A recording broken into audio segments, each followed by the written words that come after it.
Hey everybody, welcome back to Northernlion Plays the Binding of Isaac AFTERBIRTH Plus. I gotta tell you, I'm dealing with this cat, Ruka. My cat has become a hedonist. He exists only to beg for food and to sleep, and he exclusively, hey, HP, hey, give me some HP, please.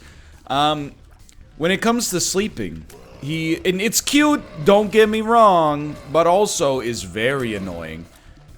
He sleeps between my wife and myself like a scared little child. I know that it sounds rude the way I phrased it, but like we have a queen-size bed, which is fine, totally fine. Except, you know, human beings sleep lengthwise, you know? Like we lay down in such a way that there's space. This cat sleeps perpendicular to the bed. So, like, I probably take up, like, 35% of the width of the bed. This is a big move for us right here. Kate probably takes up 25%. The remaining 40%, which you'll notice is the lion's share, is taken up by my cat, who, again, is cute. People are like, oh, I wish my cat did that. Yeah, no, like, I get it. I agree, kind of. Let's go, dude. But also, I value a good night's sleep. So we've been like, when we're about to fall asleep, he'll jump on the bed and try to, you know, sleep between us. And we kind of like push him off.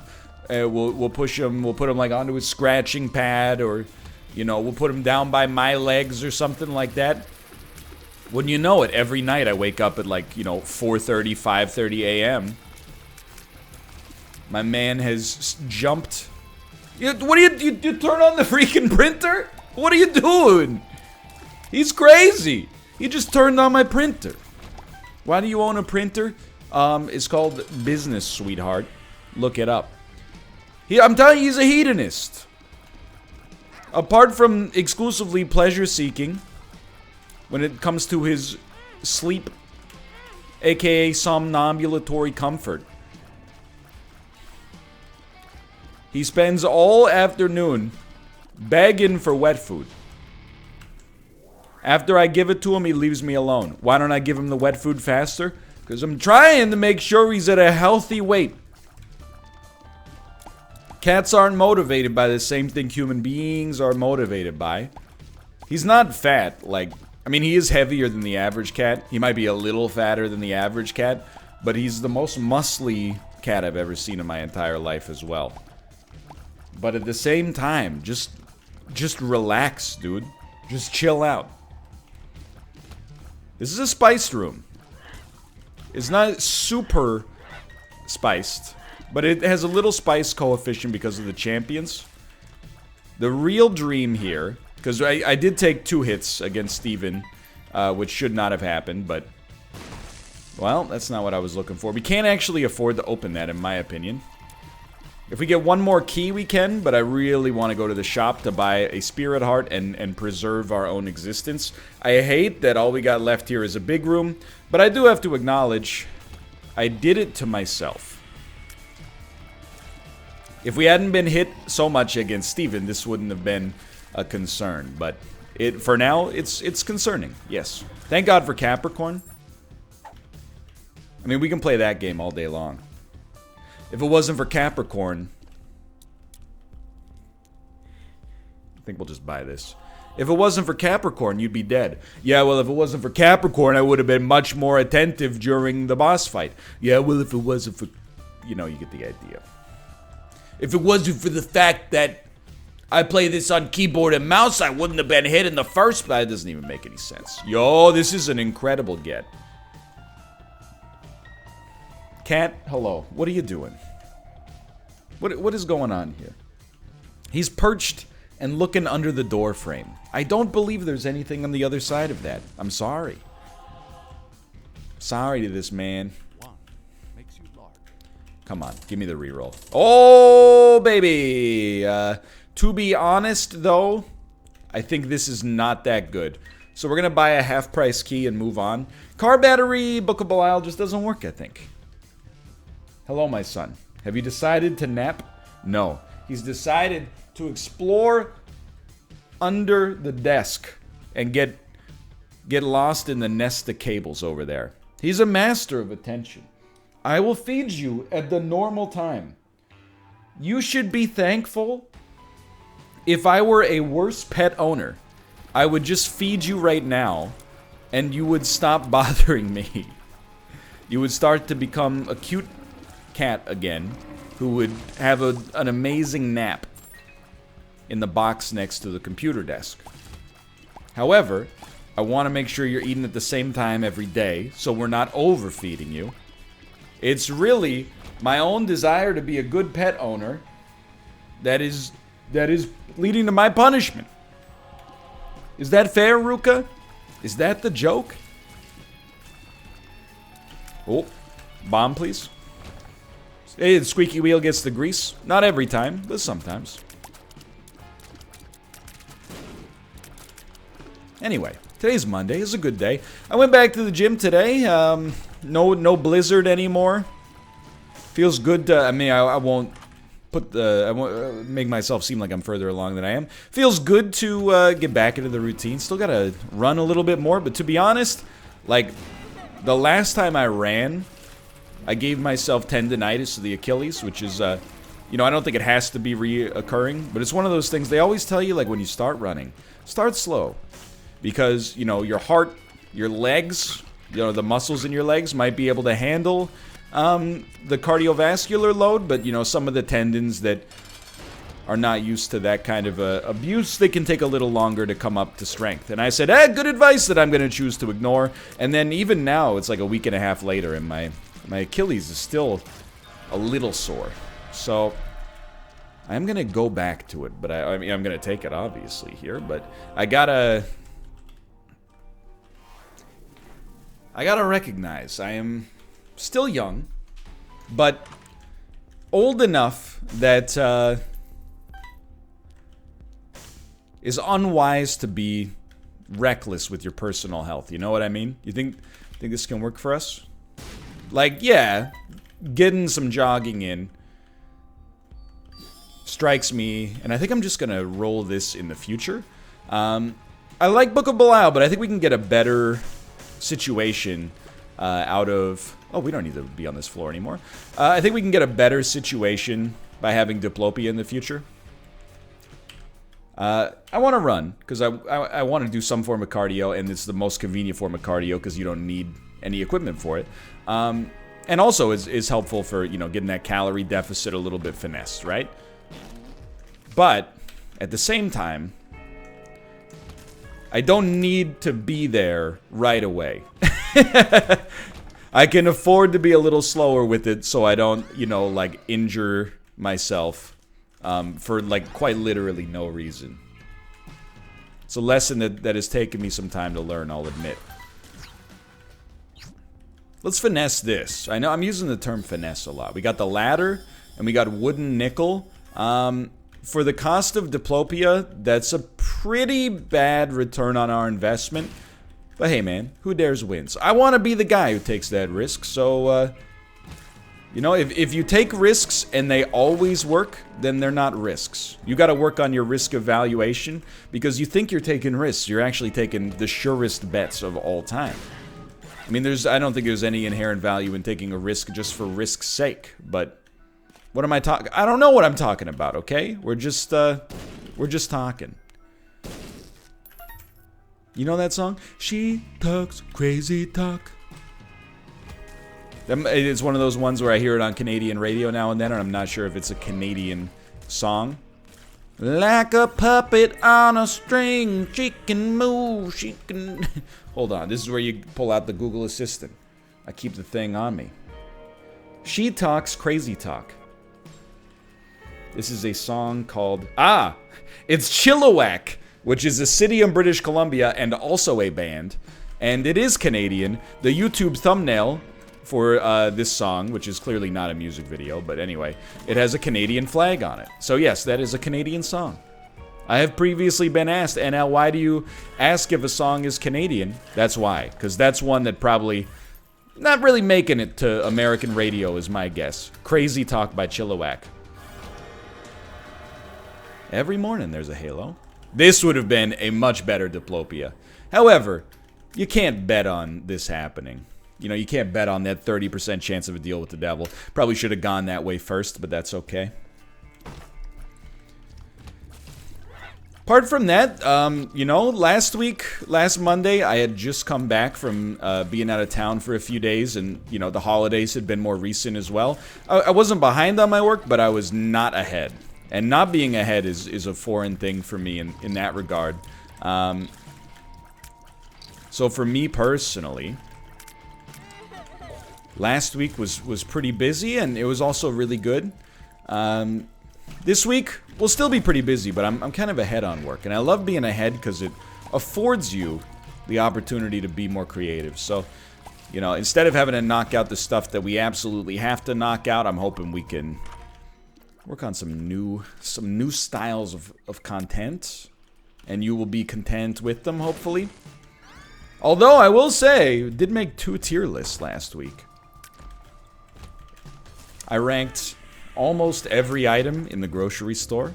What was the other? Oh, I guess I did all Gen 1 Pokemon. That's right. Okay, be careful.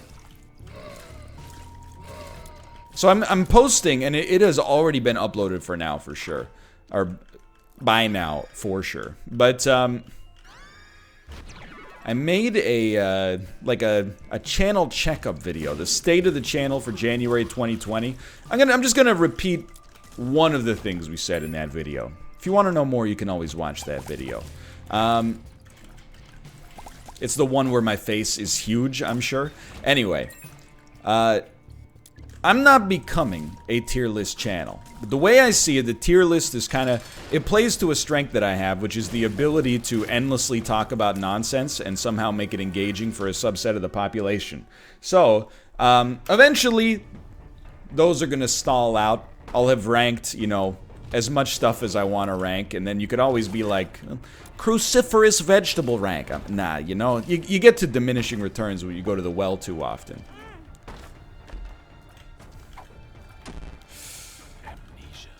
Just walk out first. Yikes. Bad return on our investment. But for now, they're fun. And while they're fun, we're going to keep doing it, you know? But it's not, definitely you should not be like, oh, NL's a tier list channel now. I want to avoid doing something I've done many times in the past where I go like, you know, oh, tier lists every Monday and Friday. I'm going to do them when it feels right so that I still have the opportunity and the freedom to mix in other stuff as well. How does that sound? Sounds good to me. And it's feeling nice right now. 42 cents. It's a great time for us to go to the shop. However, we don't know where it is because we have fun curses. Fun curses have befallen us. If we could hold 2 trinkets, that would be a very solid hold right now. We can't, so we won't. Second level Meat Boy. Probably a very blessed time to not get a deal with the devil so that we have time to rebuild a little bit of our HP. But yeah, it's a good time on YouTube. It's a good time on Twitch as well. On Twitch yesterday, I did the first run of this roguelite pentathlon that's been kicking around in my brain for, I mean, in a very casual sense, kicking around in my brain for years. And, you know, it was fun. People were excited. It had some growing pains that were obvious to anybody that was there. But it's something we're going to run again in the future. I'm kind of trying to... I make a lot of what I would describe as casual content. You know, it's content where I start up the game, turn on the camera, talk about whatever. And I love making that stuff. That's not going anywhere. But I think, you know...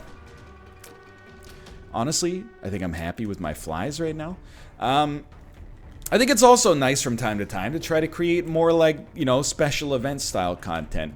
And I I haven't really done that in a long time. I've kind of considered it like artificial, I guess, in a way. That's like, well, you know, at the end of the day, you're just playing the same games you played anyway. Yeah, but putting a little extra finesse on, and we probably should stop using the word finesse in this video. Used it about 8 times in 15 minutes. But it just gets people excited, and I'm excited about it as well, you know? I was disappointed when we didn't manage to make it happen, and we lost in such a... I wouldn't say unexpected necessarily, but such like an anticlimactic way that I was like, ah, crap. But you know, it's growing pains and it's learning experiences. Very few things are perfect the first time you try them. I've said this axiom many times in the past month or so, but I truly believe it. I think it warrants reinforcement. The master has failed more times than the beginner has ever tried. You know, when I was learning to program, how many array out-of-bounds exceptions I wrote?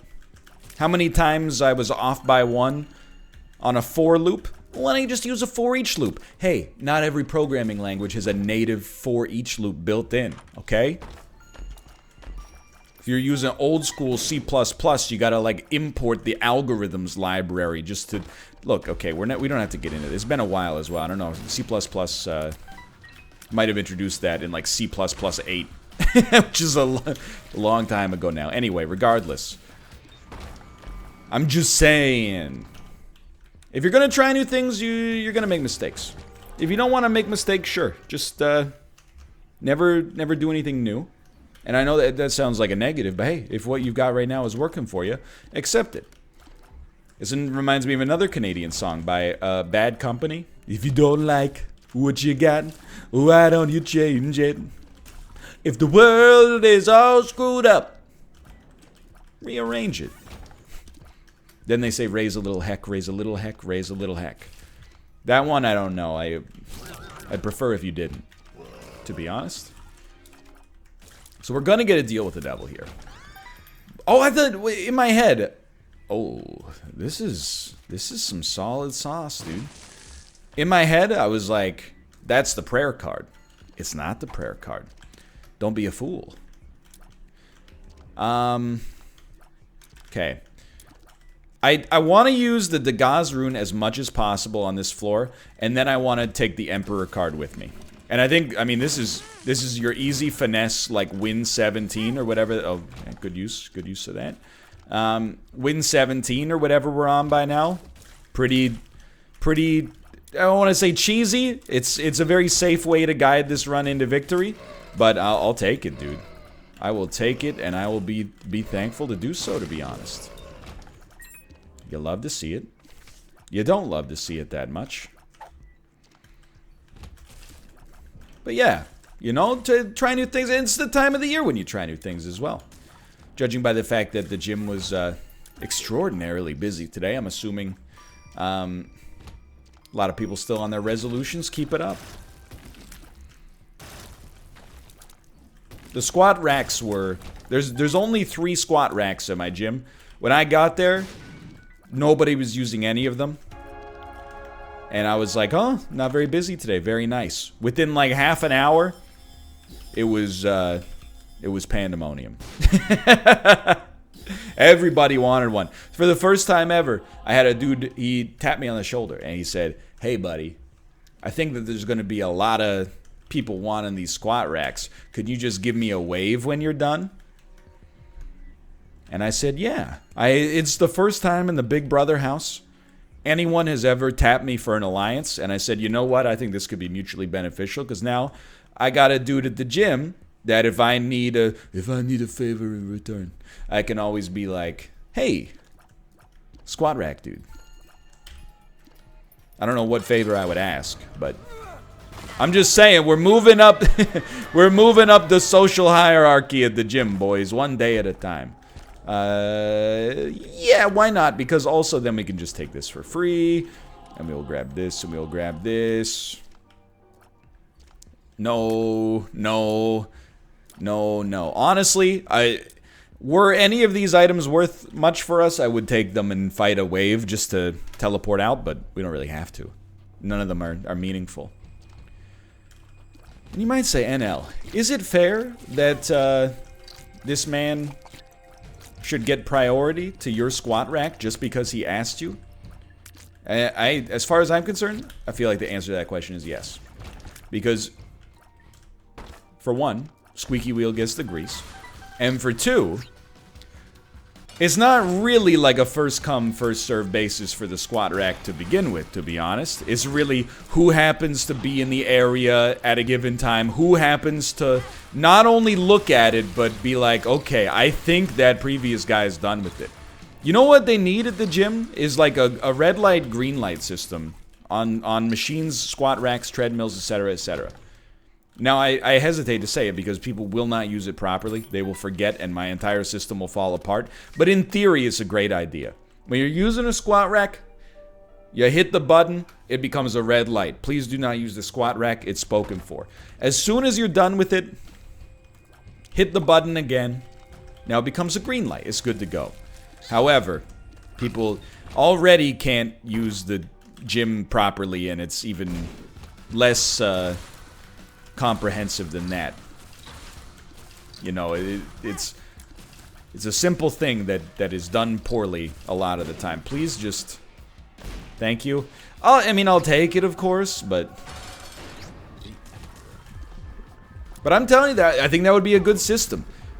Now, is it practical? Maybe not. But till the end of my days, until an aspiring restaurateur watching these videos implements this system in North America, I will keep beating this drum, okay? What do I want to see in the restaurant industry? Here, let me pitch it in a different way, okay? I finished my soda 2 minutes ago. I really want another one. My food's so spicy. But the waiter, he's not coming back. So what do? Do you snap your fingers? Do you say garçon? Do you put up your hand like you're in 3rd grade? Do you say excuse me to somebody walking by and then they go, oh, I'm just the busser. I don't do the drink services and blah, blah, blah. You gotta take a cue from restaurants in Asia on this one. Implement a system by where every table has like a little electronic button on it. You press the button, it sends a message to the front of house and back of house that, we might as well just Emperor, that table 71 needs service. Then you walk over and you go, hey, what can I get you? And they go, oh, can I get a refill? And you go, yeah. It's just so much a superior system because you know what you avoid? A situation where somebody comes by when you have a mouthful of food and goes, how is everything? And you go, good. How are those first few bites treating you? Instead, you drop off the food, you wait for the bing bong, and they go, hey. And you go, I'll take another Diet Coke, please. I'm telling you, it's just a better system. What's the cost to implement? I don't know, dude. It's 2020. $4? I don't know. For now, thanks for watching. I hope you've enjoyed the episode. If you did, click the like button. Helps out a great deal. Of course, subscribe if you want to see more in the future. For now, thanks for watching. I will see you next time. See ya!